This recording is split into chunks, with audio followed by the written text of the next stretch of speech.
Hello students, welcome to जेडे academy. हम लोग दोबारा हाजिर हुए हैं आप लोगों के लिए एमसीक्यूज का सेशन लेकर regarding BBA and BCom. Today I am going to discuss the topic called journal entries in accountancy. कि जर्नल एंट्रीज आप लोगों का एक ऐसा टॉपिक है जो बिल्कुल बेसिक है और जो बेसिस क्रिएट करता है आप लोगों के लिए 11th के लिए प्लस 12th के लिए। अब ये टॉपिक आप लोगों का बीबीए और बीकॉम एंट्रेंस में आने वाला है, लिहाजा इसमें से किस तरीके से सवाल बनेंगे, क्योंकि ये अक्सर कंफ्यूज कर देता है। जब डायरेक्ट जर्नल एंट्री की फॉर्म में सवाल पूछे जाते हैं तो आप लोग कौन सी चीज डेबिट में आएगी कौन सी चीज क्रेडिट में आएगी आप लोग कंफ्यूज हो जाते हैं। तो we are starting. The question is the process of recording transactions in the journal is called. जो वो प्रोसेस को क्या कहते हैं जर्नल में रिकॉर्डिंग को, basically it is called journalising. The act of recording a transaction in the journal as and when it occurs. कहने का मतलब ये कि जब जर्नल में हम लोग ट्रांजेक्शंस को रिकॉर्ड करते हैं उस प्रोसेस को हम क्या कहते हैं, जर्नलाइजिंग। आईएनजी लग गया मतलब वर्किंग फॉर्म में आ गया। Coming to the next question 202। Journal is also called the book of original और prime entry. The answer is B. The answer is B.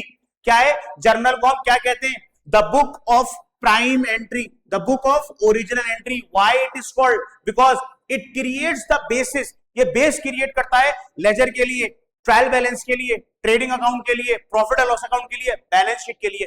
तो कहने का ये मतलब है the first and the foremost thing of an accountant is to record transactions in journal. तो ये क्या है बेटा, ये जर्नल क्या है, बुक ऑफ ओरिजिनल और प्राइम एंट्री है। Next question number 203। Which of the following is true. कौन से इनमें से ऑप्शन है जो सही है अबाउट जर्नल एंट्री, मतलब जर्नल एंट्री के बारे में कौन कौन सी चीजें हैं जो सही है और कौन सी चीज सही नहीं है। तो इसमें बी आइटम सही है, तो हम ये देखते हैं कि ए, सी और डी क्यों सही नहीं है। Only one account is affected, no. Journal entry में both the accounts are affected and both the accounts called, one account is called debit and another is called credit. Total, ये आंसर गलत है। Total debits can exceed total credits, no. Debit का total क्या credit के total से ज्यादा होगा, नहीं। The total of debit will always be equal to total of credit, तो ये भी गलत है। D, only personal accounts are use, no. हम खाली पर्सनल अकाउंट्स को यूज जर्नल एंट्रीज में नहीं करते हैं, हम रियल को भी करते हैं, नॉमिनल को भी करते हैं और पर्सनल को भी करते हैं। सो अब हम देखते हैं सही क्या है। Total debits must equal to total credit, हाँ, this option is correct. So the answer is B, in which we have, अगर डेबिट में हमारे पास 1000 रुपए का टोटल आ रहा है जनरल एंट्री में, तो क्रेडिट में भी हमारे पास 1000 रुपए का टोटल आना चाहिए। So the answer is B. तो ये तीन चीजें नहीं है, ये भी तीन चीजें आप लोगों को देखने की हैं। Coming to the next questions. Sorry. The ledger folio LF column in the journal records. LF column जो जनरल एंट्रीज में होता है वो क्या रिकॉर्ड करता है और वो क्यों होता है। So the answer is C, the page number of the ledger account where entry is posted. मतलब क्या है कि आप जर्नल से कहां लेकर जा रहे हो, लेजर में। लेजर से कहां लेके जाते हो, ट्रायल बैलेंस में। तो we are forgetting trial balance over here, we are considering journal and ledger. तो कहने का मतलब ये कि जब जर्नल से लेजर में पोस्टिंग करते हो तो लेजर फोलियो इसमें होता है, इसमें जर्नल फोलियो होता है। कि मतलब ये वाला ट्रांजेक्शन यहाँ पे कहां रिकॉर्डेड है और यहाँ वाली चीज यहाँ पे कहां रिकॉर्डेड है, तो ये उल्टा हो जाता है। बेसिकली नंबर्स डल जाते हैं ताकि हम आइडेंटिफाई कर सकें कि उस ट्रांजेक्शन का लेजर यहाँ पर है और इस ट्रांजेक्शन का जर्नल वहां पर है। So the answer is C.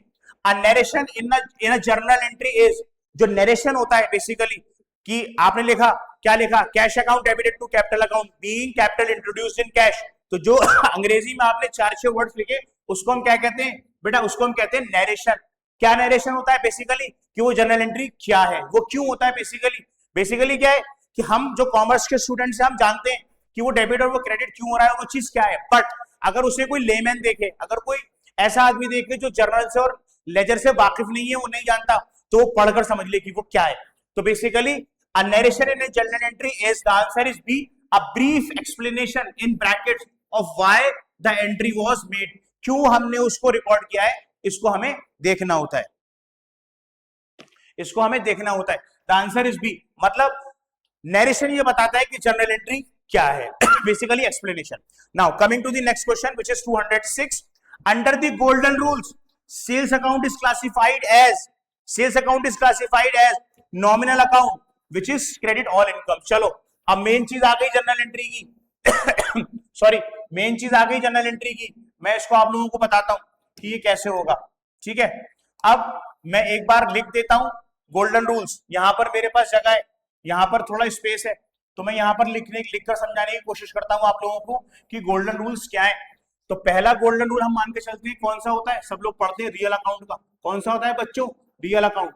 Real account कहता है डेबिट व्हाट कम्स इन। क्या कहता है बेटा? Debit what comes in. Next क्या कहता है बेटा? Credit what goes out. मतलब इसके अंदर सारे एसेट्स आते हैं और सारी लाइबिलिटीज आती हैं। तो हमें मोटे तौर पर ये समझ में आया कि एसेट अकाउंट और लाइबिलिटीज अकाउंट कौन सा अकाउंट होता है? रियल अकाउंट होता है। और रियल अकाउंट में कौन से अकाउंट आते हैं, कौन सी चीजें आती हैं? एसेट्स और लाइबिलिटी। मतलब ये कि एसेट अगर बढ़ेगा तो क्या होगा? डेबिट होगा, और लाइबिलिटी अगर बढ़ेगी तो इसका उल्टा कर देंगे, क्या होगा? क्रेडिट होगा। आगे चलते हैं, एसेट्स का उल्टा कर देते हैं, एसेट्स के इंक्रीज का उल्टा कर देते हैं डिक्रीज। तो डेबिट का उल्टा हो जाएगा क्रेडिट, तो एसेट घटेगा तो क्या होगा? क्रेडिट। लाइबिलिटीज की इंक्रीज का उल्टा कर देते हैं तो क्या हो जाएगी? डिक्रीज। ये क्रेडिट होती है तो क्या होती है? डेबिट। तो हमें समझ में आ गया कि एसेट्स और लाइबिलिटीज कौन सा अकाउंट है? रियल अकाउंट है। जितने भी एसेट्स होंगे, मशीनरी, डेटर, कैश, बैंक, जितने भी एसेट्स है, vehicle, land, plant, machinery, goodwill, सारे क्या होंगे बेटा? एसेट्स होंगे। एसेट वो सारी चीजें क्या होंगी? वो सारी चीजें आपकी रियल अकाउंट में आएंगी। इसी तरीके से लाइबिलिटीज होती हैं। लाइबिलिटीज क्या है बेटा? कैपिटल है, और क्या है? लोन है, और क्या है? क्रेडिटर्स है, बिल्स पेबल है। तो ये सारी चीजें बेटा क्या होंगी? रियल अकाउंट में आएंगी। दूसरा रूल हम लेते हैं बेटा नॉमिनल अकाउंट का। कौन सा लेते हैं? Nominal account. नॉमिनल अकाउंट में क्या होता है? Debit all expenses and losses. जितने भी खर्चे और जितने भी नुकसानात हैं वो सब क्या करे जाएंगे? डेबिट करे जाएंगे। और जितने भी इनकम्स हैं, जितनी भी इनकम्स हैं और जितने भी गेन्स हैं वो क्या करे जाएंगे? क्रेडिट करे जाएंगे। तो इसको ना बढ़ना घटना कुछ नहीं होता है इसके अंदर। एक्सपेंस हुआ डेबिट, इनकम हुई क्रेडिट, लॉस हुआ डेबिट, गेन हुआ क्रेडिट। तीसरा रूल होता है बेटा, third rule is what? Personal account. Third rule कौन सा होता है? Personal account. पर्सनल अकाउंट क्या मतलब होता है?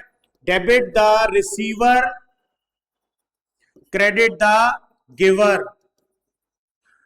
मतलब वो पार्टी, वो पर्सन या वो रिप्रेजेंटेटिव अकाउंट जो रिसीव कर रहा है उसको हम डेबिट करेंगे, और जो पे कर रहा है उसको हम क्रेडिट करेंगे। बेसिकली इसमें क्या आ जाता है? Name of the person, person का नाम आ गया, जैसे कि राम, श्याम, रहीम, ये आ गया। और नेम ऑफ द कंपनी आ जाता है बेटा, नेम ऑफ द कंपनी। जैसा कि आप लोगों ने देखा होगा, X limited, Y limited, star limited, Jack limited, तो वो सारी चीजें आ गई। और रिप्रेजेंटेटिव होता है जिसको अकाउंट रिप्रेजेंट करता है, जैसे कि one of the prime example is capital account. तो yes, capital account is a personal account as well as it is a liability too. तो बेसिकली मैंने रिवाइज करा दिया आपको तीनों, because without these golden rules you can not take the journal entry, you can not find the best answer without knowing this. If you are aware of these concepts, these golden rules, अगर आपके जहन में, mind में clear है एकदम, तो 100% you will get. ठीक है। अब क्या है? सेल्स क्या है बेटा? सेल्स होती है रेवेन्यू। मतलब बेसिकली क्या है? रेवेन्यू का दूसरा नाम क्या है? इनकम। अब मैंने क्या बताया? इनकम क्या होगा बेटा? क्रेडिट होगा। और कौन सा अकाउंट है? Nominal. So the answer is C. अब नेक्स्ट क्वेश्चन देखते हैं। Under the golden rules, cash account is classified as real account, debit what comes in. तो correct answer is C. Cash क्या है बेटा? कैश एसेट होता है। अब देखो रियल अकाउंट में एसेट क्या है? आ रहा है रियल अकाउंट में, तो क्या होगा बेटा? क्रेडिट होगा, वो सॉरी सी होगा, रियल अकाउंट होगा। तो all the assets are real account, all the liabilities are real account, all the expenses are nominal account, all the losses are nominal account, all the incomes are nominal account, all the gains are nominal account. Debit और credit आप उससे रट लीजिएगा, देख लीजिएगा, समझ लीजिएगा। तो यहां पर अगर आप इसका जस्टिफिकेशन देखें, कैश अकाउंट रियल अकाउंट है, टेंजिबल एसेट्स है, रूल क्या है? Debit what comes in, credit what goes out. अगर आप ये वाली शीट देखें तो ऐसी शीट आपको शायद ही मुश्किल से मिलेगी जिसके अंदर आपके आंसर्स गिवन है अलोंग विद द जस्टिफिकेशन कि अगर वो आंसर है ऐसा तो क्यों है, why. So coming to the next question, which is question number 208 under the golden rule. Ram account कौन है? डेटर है। राम अकाउंट कौन है? डेटर है। So the answer is C, personal account, debit the receiver. Because why Ram account? Because Ram is representative, yes he is a debtor भी है, but when Ram receive goods on credit, debit Ram, debit the receiver.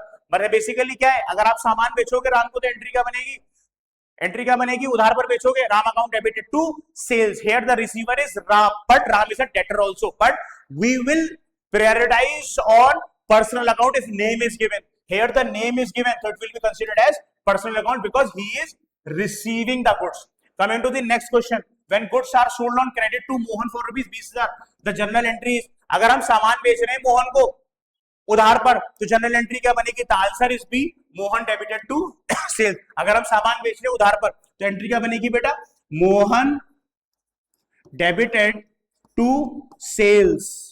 जब हम उधार पर सामान बेचते हैं तो पार्टी का नाम आ जाता है, जैसे कि ऊपर है, तो पार्टी का नाम क्या है, ये he is a receiver also, but as well as the creation of debtor, asset भी क्रिएट हो गया। तो this is the journal entry, Mohan account debited to sales account. Sales क्या हो गई, आपकी इनकम हो गई, और रूल के हिसाब से इनकम क्या होती है, क्रेडिट होती है। मोहन क्या हो गया बेटा, रिसीवर हो गया, और ये डेटर भी हो सकता है, तो we will debit it. Coming to the next question, rent paid 5,000 in cash. Rent paid, if we are paying rent, it's an expense. अगर हम रेंट पे कर रहे हैं तो क्या है बेटा, ये एक्सपेंस है। तो पेइंग ऑफ रेंट, देखिए मैं बताता हूं, रेंट पेड अगर है तो एक्सपेंस हो जाएगा, रेंट अगर रिसीव्ड है तो क्या हो जाएगा, इनकम हो जाएगी। ठीक है, तो पेड और रिसीव्ड में फर्क है, पेड हो जाएगा तो एक्सपेंस मींस डेबिट सॉरी, अगर रेंट रिसीव होगा तो इनकम मींस क्रेडिट। तो क्या है यहां पर, rent paid 5,000 in cash, so the entry would be rent account debited to cash account. Basically आपने रेंट पे करा कैश से, तो एक साइड पर आपका एक्सपेंस हो रहा है, रूल क्या कहता है, एक्सपेंस डेबिट होगा, नॉमिनल अकाउंट का रूल, और कैश क्यों क्रेडिट हो रहा है, क्योंकि एसेट हमारा डिक्रीज हो रहा है, मैंने बताया था real account. So the answer is C,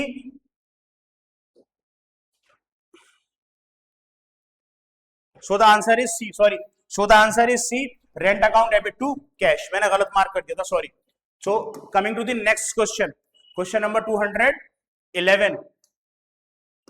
211, capital introduced by owner 1 lakh in cash, journal entry, capital introduce करेगा तो एंट्री क्या बनेगी, एंट्री बनेगी cash account debited to capital account. Cash आ रहा है फर्म के अंदर, एसेट बढ़ रहा है, कैपिटल अकाउंट लायबिलिटी हो जाएगी आपकी, और credit what goes out liability हो जाएगी आपकी, प्लस कैपिटल क्या है, रिसीवर है, क्रेडिट द गिवर भी हो जाएगा। So the answer is C, cash account debited to capital account. Coming to the next question, machinery purchase for rupees 50,000 for cash. Here your one asset is increasing and another asset is decreasing. तो entry क्या बनेगी इसकी, अगर machinery आप खरीद रहे हो cash में तो machinery debited to cash account, so the entry would be, the answer is B, machinery account debited to cash account. Coming to the next question, coming to the next question, salary paid 8,000 by cheque, कोई issue नहीं है, salary paid, salary paid, rent paid, interest paid, commission paid, these are all expenses. Commission received, salary received, interest received, rent received. If received is there, receipts are there, so it's an income.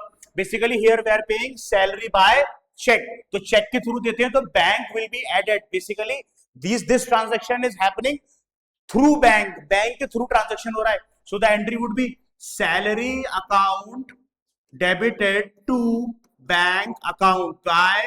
Because salary is an expense, or here your asset is decreasing. So salary account debited to bank account, salary account debited to bank account कहां पर है, salary account debited to bank, correct answer is A, salary account debited to bank account sorry. Next, goods purchased on credit from supplier XYZ for rupees 30,000. Here you are purchasing goods. तो जब आप goods purchase करते हो तो purchases का जिक्र आता है, जब आप एसेट्स खरीदते हो तो किसका जिक्र आता है, एसेट्स का जिक्र आता है, नाम आता है। तो परचेजिंग ऑफ गुड्स बेसिकली क्या है, याद रखना है, कंफ्यूज नहीं होना है, purchase of goods is an expense और sold of goods is an income. Keep this thing in your mind. अब इससे अक्सर लोग एरर ऑफ प्रिंसिपल कर देते हैं, क्या कर देते हैं, परचेज ऑफ एसेट अलग है, जब हम एसेट खरीदते हैं तो एसेट का अकाउंट खुलता है, मगर जब आप गुड्स खरीदते हैं तो सिर्फ परचेजेस आता है, बिकॉज इट्स एन एक्सपेंस। तो here you are purchasing goods from supplier XYZ, तो आपने गुड्स खरीदा सप्लायर से क्रेडिट पर। एक चीज और हो गई, अगर सप्लायर का खाली नाम होगा, कैश या बैंक का जिक्र नहीं होगा।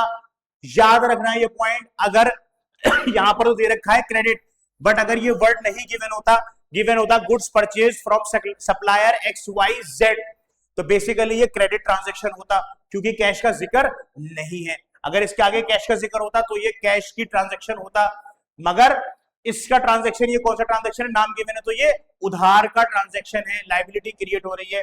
परचेजेस क्या है, एक्सपेंस है, तो ये डेबिट होगा। Creation of liability, liability increase हो रही है तो क्या होगी, क्रेडिट होगी। किससे होगी, क्या होगा, purchases account debited to XYZ, it's an expense will be debited, it's a liability, और we can say credit the giver. Personal account भी हो गया, रिप्रेजेंटेटिव भी हो गया, नेम ऑफ द कंपनी हो गया, सॉरी रिप्रेजेंटेटिव नहीं हुआ, so the answer is A. I hope समझ में आया होगा। Coming to the next question which is question number 215, sorry, payment made to creditor Suresh 5,000 in 15,000 in cash, हमने सुरेश को 15,000 रुपए दिए, तो cash is going out, cash credit होगा, सुरेश इज द रिसीवर, तो Suresh account debited to cash account, the answer is B. Bad debts written off, bad debts written off, Ramesh owed 3,000 declared insolvent, good. Ramesh को आपने कभी सामान बेचा, कितने का, 3,000 रुपए का, अब रमेश कह रहा है now I am insolvent, I don't have anything to pay. Ramesh is like Vijay Mallya कह रहा है मेरे पास कुछ नहीं, आई हैव नथिंग टू पे, तो उस केस में क्या होगा, मैंने इसको बैड डेट्स डिक्लेयर कर दिया कि Ramesh is unable to pay his debt, उसकी एंट्री, तो क्या उसकी एंट्री क्या होगी, करेक्ट आंसर से bad debts account debited to Ramesh. चलो ठीक है, मैं इसकी एंट्री बनाकर आप लोगों को समझाता हूं। एंट्री क्या है, bad debts account debited to Ramesh. Bad debts क्या है बेटा, पैसा नहीं मिलेगा, डूब गया, लॉस है। रमेश लायबिलिटी हुआ करता था, लायबिलिटी अब खत्म हो गया, क्रेडिट से हमने को डेटर हुआ करता था, बट अब वो खत्म हो गया तो हमने उसको क्रेडिट कर दिया।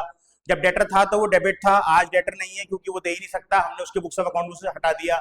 So the answer is A, cash account debited to Ramesh. Coming to the next question, depreciation 10,000 charge on machine. Basically depreciation is a non cash expense, वो खर्चा है, बट वो खर्चा है जो हमारी पॉकेट से नहीं दिया जाता, लेकिन मशीनरी की वैल्यू को कम कर रहा है। तो एंट्री क्या बनेगी इसकी, depreciation account debited to machinery. How, कितने अमाउंट से, सेम अमाउंट से। क्यों, क्योंकि डेप्रिसिएशन क्या है बेटा, एक्सपेंस है, मशीन की वैल्यू कम हो रही है, मतलब क्या है, एसेट की वैल्यू कम हो रही है।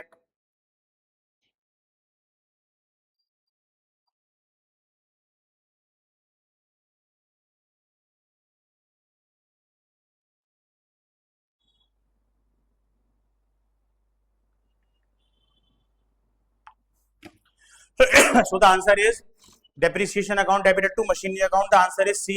डेप्रिसिएशन एक्सपेंस हो गया, मशीन की वैल्यू 5,000 रुपए से गिर गई, 10,000 रुपए से गिर गई, तो एसेट हट गया, तो it will be credited. I hope समझ में आया होगा। Coming to the next question which is question number 218, क्या कह रहा है, cash received from debtor Ankit 12,000 with discount allowed 500, मतलब आपको अंकित से 12,500 रुपए लेने थे, बट अंकित से आपने 12,000 रुपए लिए, 500 रुपए का डिस्काउंट दे दिया। 12,500 लेने थे, 12 लिए, तो 500 का तो लॉस हो गया। तो आपको पता है लॉस क्या होगा, डेबिट होगा, ठीक है। तो आपको ये समझ में आ गया कि आपको जो लॉस है वो डेबिट होना है, तो डिस्काउंट दे दिया आपने, यहीं से ही क्रैक कर लो, इसको आंसर होगा ए। क्यों, क्योंकि 12,500 के बदले 12,000 रुपए लिए, कितने पैसे आए, 12,000 रुपए, तो कैश आया। कैश अगर बढ़ा तो क्या बढ़ा, एसेट बढ़ा, एसेट बढ़ता है तो क्या होता है, एसेट बढ़ता है तो डेबिट होता है, कैश अकाउंट डेबिट हो रहा है, ठीक है। डिस्काउंट आपने दिया, डिस्काउंट जो आप देते हो तो डिस्काउंट अलाउड होता है, तो डिस्काउंट अलाउड बेसिकली लॉस भी कह लो, और अगर समझ में आता है तो एक्सपेंस भी कह लो। तो डेबिट हो गया कितने का, 500 रुपए का, कितने पैसे आए, 12,000, तो आंसर हो गया ए। ज्यादा पढ़ने की जरूरत है ही नहीं, बस अगर ये चीज याद है कि 12,500 के बदले में 12 लिए, 500 रुपए का लॉस है, अगर ऑप्शन में तो टिक कर दो। Coming to the next question, which is question number 219, in which outstanding salary of 6,000 at the end of the year, 6,000 रुपए की आउटस्टैंडिंग सैलरी है, तो क्या इसकी एडजस्टमेंट एंट्री क्या बनेगी, इसकी एडजस्टमेंट एंट्री होगी B, which is salary account debited to outstanding salary account. याद कर लेना इस एंट्री को, आगे चलते हैं। Question number 220, prepaid insurance, prepaid insurance basically क्या है? एडजस्टिंग एंट्री किसकी बनती है? Expense which is unpaid, expense which is paid in advance, income received in advance, income didn't received, accrued income. तो प्रीपेड इंश्योरेंस की एडजस्टिंग एंट्री क्या बनती है? अगर समझ में ज्यादा ना आ रही हो तो उसको रट लेना, prepaid insurance account debited to insurance account. Again accrued interest, accrued का मतलब होता है income which is earn but not received yet, income earn but not received yet, income पैसे कमा लिए हैं बट मिले नहीं है. तो बेसिकली क्या है? The correct answer is B, interest receivable account debited to interest account. ऐसे समझ लेना कि इनकम आनी थी, आई नहीं, आएगी तो वो एसेट बन गई. एक्सपेंस देना था, दिया नहीं, लायबिलिटी बन गया. एक्सपेंस देना था, ज्यादा दे दिया, एसेट बन गया. तो उस तरीके से समझ लेना. Question number 222, goods taken by proprietor for personal use 3000. Goods taken by the proprietor for personal use, तीन चीजें बन सकती हैं. Goods take, cash withdrawn from office for personal use, पहली चीज. दूसरी चीज goods taken for personal use. तीसरी चीज assets used for personal purpose. पहली चीज बताता हूं, अगर कंपनी का पैसा कंपनी का होता है, because owner and company are two separate identities. अगर ओनर अपनी कंपनी का पैसा अपने पर्सनल चीज के लिए इस्तेमाल करता है तो क्या कहलाता है? वो ड्रॉइंग्स कहलाता है. क्या कहलाता है बेटा? ड्रॉइंग्स. ड्रॉइंग्स की डेफिनेशन क्या है मैं बताता हूं आपको. ड्रॉइंग की डेफिनेशन होती है कंपनी की कोई भी चीज अगर ओनर अपने पर्सनल चीज पर्सनल यूज में लेता है तो वो ड्रॉइंग्स हैं, भले वो गुड्स हो, भले वो कैश हो, भले वो एसेट हो. तो ड्रॉइंग्स तो डेबिट होना ही होना है. At any how drawings expense होता है, डेबिट होना ही होना है. अगर वो पैसे निकालना है तो टू कैश कर दो, अगर वो गुड्स निकालना है तो टू परचेजेस कर दो, अगर वो एसेट इस्तेमाल कर रहा है तो टू एसेट कर दो. बात हो गई खत्म. तो क्या है? Goods taken by the drawings account debited to purchases. The answer is A. अब मैं बताता हूँ गुड्स कैसे इस्तेमाल करता है. सपोज करो मेरी चॉकलेट, मेरी दुकान है कॉन्फेक्शनरी की, मैं रोज 2 चॉकलेट खा लेता हूँ दुकान की निकाल कर, तो क्या हो गया? मैंने यूज कर लिया दुकान का आइटम अपने पर्सनल खाने के लिए. इस तरीके से कंपनी के पास कार है कंपनी के नाम पर, मैं उसको पर्सनल यूज पे इस्तेमाल कर रहा हूँ तो वो एसेट का यूज हो गया. तो ड्रॉइंग्स तो कॉमन रहेगा डेबिट, कैश निकालूंगा तो कैश क्रेडिट हो जाएगा, गुड्स निकालूंगा तो परचेज क्रेडिट हो जाएगा, एसेट यूज करूंगा तो एसेट क्रेडिट हो जाएगा. So the answer is A. Coming to the next question, question number 223. Maximum journal entries are covered है. जितनी जनरल एंट्रीज टीएस गिरवाल में, डी के गोयल में है, सारी इसके अंदर कवर्ड है. अगर ये पूरी पढ़ ली तो मुझे पूरी उम्मीद है कि अगर जनरल एंट्री में से इस टाइप में सवाल आएगा तो 100% इसमें से आ जाएगा. आगे देखते हैं. Use modern approach when a business takes loan 50,000. The answer is C, cash account debited to loan account. Under modern approach when a business takes loan, correct answer is C, modern approach. Cash asset increases, debit liability increases, cash account debited to loan account. Basically आपने loan लिया, loan आया cash या bank की form में, तो cash increase हुआ या bank increase हुआ. एक तरफ एसेट इंक्रीज हुआ, दूसरी तरफ लाइबिलिटी इंक्रीज हुई. एसेट बढ़ता है तो डेबिट होता है, लाइबिलिटी बढ़ती है तो क्रेडिट होती है. So the entry would be cash account debited to loan account. The answer is C. A compound journal entry involves, compound journal entry क्या होता है? जब डेबिट साइड में दो या दो से ज्यादा आइटम्स लिखे हो आपने एक ही जर्नल एंट्री में, या क्रेडिट साइड में दो या दो से ज्यादा आइटम लिखे हुए आपने जनरल एंट्री में, तो कंपाउंड जनरल एंट्री हो जाती है. So the answer is B, in which multiple accounts on one और both sides with the equal total and credit. Basically क्या है? अभी इससे पहले हमने देखा था, क्या एंट्री देखी थी हमने? जहन से निकल रहा है मेरे. कैश अकाउंट तो डेबिट था 12,000 रुपए से, डिस्काउंट अलाउड था डेबिट, क्योंकि लॉस था कितने से?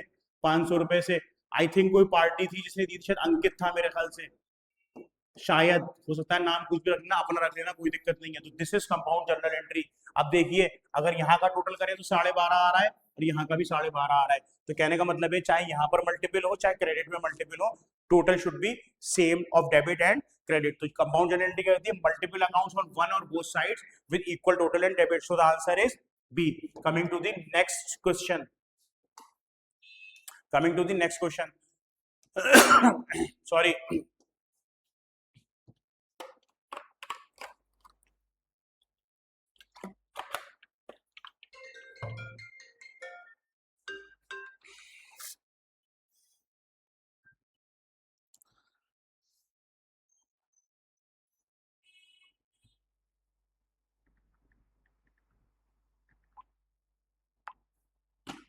next question.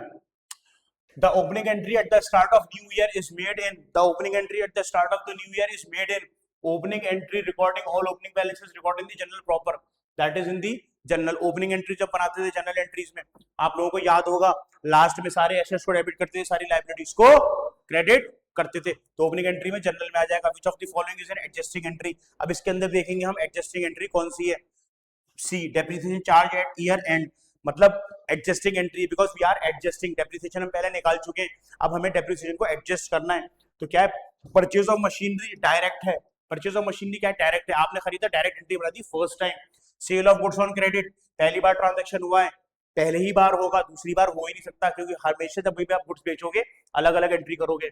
उसके बाद क्या है, कैश डिपॉजिटेड इनटू बैंक, जाहिर सी बात है दिन में 10 बार बैंक में कैश डिपॉजिट करो, सबकी एंट्री अलग अलग होगी। बट डेप्रिसिएशन की एडजस्टिंग एंट्री क्यों है, क्योंकि हर साल आपका लगना ही लगना है, तो we have to adjust are the value of the assets every year by charging depreciation. So the answer is C. So the correct answer is C. Coming to the next question, which is 227. Interest on capital 3000 is due to proprietor, मतलब ये है कि 3000 रुपए interest on capital proprietor के हमारे ऊपर, company के ऊपर ड्यू है। So the answer is B, interest on capital account debited to capital account. Why, क्यों कैपिटल अकाउंट का नाम आता है, इसलिए आता है क्योंकि आप क्या करते हो, आप याद करो, आप सब लोगों ने 12th पढ़ा है, पार्टनर्स कैपिटल अकाउंट के अंदर आप इंटरेस्ट को डालते हो, बेसिकली कैश का पेमेंट नहीं होता है। होता क्या है, बैंक की तरह मान के चलो, आप सब लोगों के बैंक अकाउंट होंगे, मैं कह रहा हूं सबके अकाउंट में 1-1 लाख रुपया है, तो बैंक क्या करता है, बैंक आपको जब इंटरेस्ट देता है तो वो आपके बैंक अकाउंट में ऐड कर देता है। तो मैं मिसाल के तौर पर चलो कि आपको साल में 1000 रुपए इंटरेस्ट मिला, तो आपका अकाउंट 1,01,000 रुपए से हो गया, तो बेसिकली उसने आपके अकाउंट में पैसे डाल दिए। तो बेसिकली ड्यू का मतलब यही है कि they are crediting the interest on capital into your capital account, they are not paying you in terms of cash। आप बाद में उसको विड्रॉ करोगे, वो आपकी मर्जी है, बैंक आपको आपके खाते में दे रहा है, आप विड्रॉ करो मत करो आपकी मर्जी है। Same goes with the company, company capital account के आपके खाते में डाल रही है इंटरेस्ट, आप निकालो या मत निकालो आपकी मर्जी है। So the answer is B. Next, interest on drawings, interest on capital अगर मिलता है पार्टनर को या ओनर को, तो इंटरेस्ट ऑन ड्रॉइंग्स उनसे लिया जाता है। बेसिकली मैं कंपनी का पैसा यूज करूंगा तो मैं ब्याज दूंगा, कंपनी मेरा पैसा यूज कर रही है तो ब्याज दे रही है, कंपनी मेरा पैसा जब यूज कर रही है तो इंटरेस्ट ऑन कैपिटल की फॉर्म में मुझे ब्याज दे रही है, और जब मैं कंपनी का पैसा यूज कर रहा हूं तो वो ड्रॉइंग से मैं इंटरेस्ट ऑन ड्रॉइंग की फॉर्म में उसका ब्याज दे रहा हूं। So the answer is C, capital account debited to interest on drawings account. क्यों, जब कंपनी कैपिटल से मुझे इंटरेस्ट दे रही है और कैश की फॉर्म में नहीं दे रही है, तो मैं कहता हूं कंपनी से कि मेरे कैपिटल में से मेरा पैसा काट लो, आई विल नॉट पे you in terms of cash. तो आज जो है हमारी क्लास आधे घंटे की हो गई है। कुछ स्टूडेंट्स के रिस्पॉन्सेज आए थे जो ये कह रहे थे कि सर आधे घंटे के ही सेशंस लीजिए, तो आधे घंटे का सेशन हो गया, इसके बहुत सारे क्वेश्चंस रह गए, आप लोग यहां तक इसको करिए सॉल्व। नेक्स्ट यूट्यूब वीडियो में मैं नेक्स्ट क्लास को लेकर आया हूँ। आई होप आप लोगों को समझ में आया होगा। बहुत अच्छे कमेंट्स आ रहे हैं लोगों के, कुछ रिस्पॉन्सेज ऐसे आए हैं जो मैराथन के लिए भी कह रहे हैं, प्लस नोट्स भी हम लोगों से मांग रहे हैं इसकी पीडीएफ। तो ये वाली वीडियो देखिए, अगर आप लोगों को समझ में आए, नई वीडियो आ रही है समझ में आए, कोई कैसा भी आप लोगों की क्वेरी हो, कैसा भी आप लोगों का इशू हो, आप यूट्यूब पे कमेंट कर सकते हैं, we will get you back. I hope समझ में आया होगा। And this is it. Next class में 229 से कराएंगे आगे, तो जब तक आप लोग उसको पढ़िए। Thank you, thanks a lot.